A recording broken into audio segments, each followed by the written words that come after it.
Warrior Cats as cereals, as suggested by Skyheart on my Patreon server. Now, I'm not really familiar fully with cereal brands, who owns them, or anything like that, so I am not endorsing the capitalism of one brand owning everything I mentioned in this video.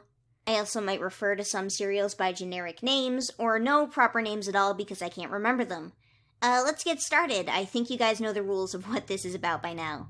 Firestar is Cheerios. He's basic again. I don't really care if there's some obscure bright orange cereal that you would prefer. He is basic. He is plain Cheerios. Not even pumpkin spice Cheerios. Normal Cheerios for Firestar.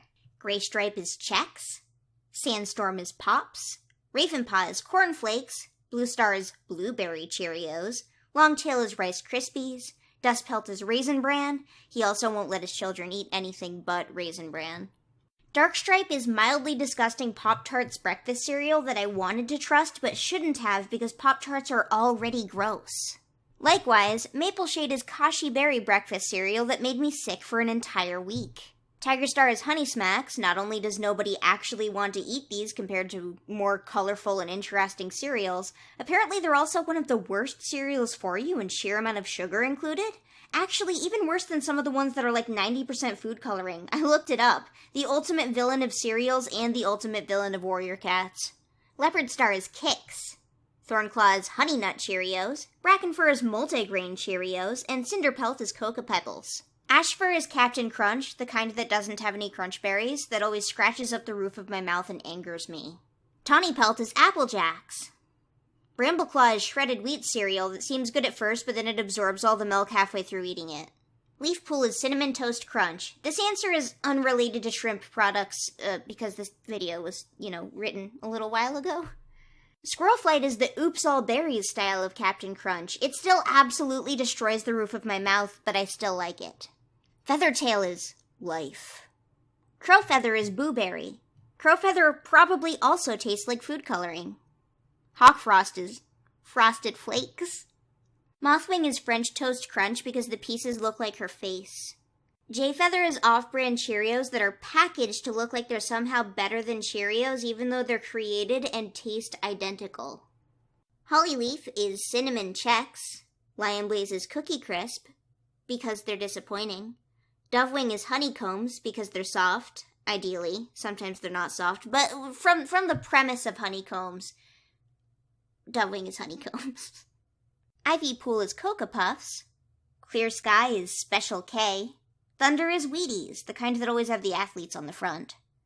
Grey Wing is just a bag of granola, the kind that people put in yogurt, but being used as cereal.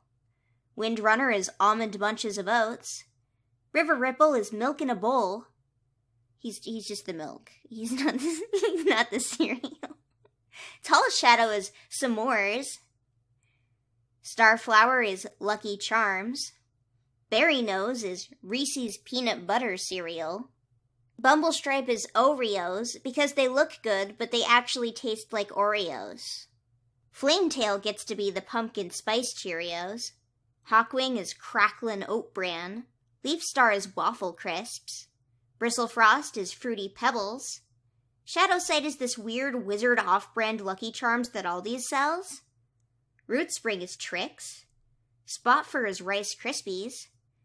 Alderheart is Honey Bunches of Oats.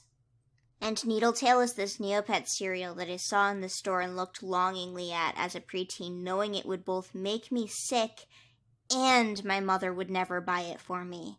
Additionally, I don't even think that it really came with anything special. It was just Neopets themed, and I wanted it so badly. And they stopped selling it really quickly, too, so even if I eventually charmed my mother into letting me get sick from eating this cereal, it wouldn't have been in time. It was gone so fast. Similarly, Sparkpelt is this new Pokemon breakfast cereal I saw in the store that combines the most unhealthy aspects of every other cereal at once, and Soul is Nintendo Cereal Systems because he left and will never come back. I just looked it up and apparently the Neopet cereal came with trading cards. They don't seem to be very good though. I played a little bit of the Neopets trading card game back when it was cool, mostly because they had I'm pretty sure the packs were on sale at a Target for $1, so my mom got me a couple. it wasn't really worth it, actually, to get the card inside the box. But at the same time, how worth it is it to have experienced or not experienced the Neopets cereal? Because I experienced the Neopets cards, I experienced the Neopets magazine. I actually still have a couple issues of the Neopets magazine. But what am I missing out on? What am I missing out on by never getting that cereal? Why am I so upset about it? I didn't even ask for it because I knew that I wouldn't. I knew that I was going to get sick if I ate it. Obviously, it's one of. I've got a lot of food sensitivities, so when I was a kid, I always wanted to eat things that I couldn't eat, and this was definitely one of them. Anything that has this much food coloring in it that looks like this, I would never be able to eat, but I wanted to. I really wanted to. But I didn't ask. I didn't even ask my mom if I could have this. I just looked at it. I kept wandering back into the cereal aisle and just staring it down, looking at the Kugoro in the front. They should just make it again. They should make it again. I know that Neopets has, completely gone downhill, especially after Flash died and they had to, really quickly remake their site, but they should, re-release this just for a little while. Just for, a few minutes. Few minutes so I can buy it. Island Berry Crunch Revive.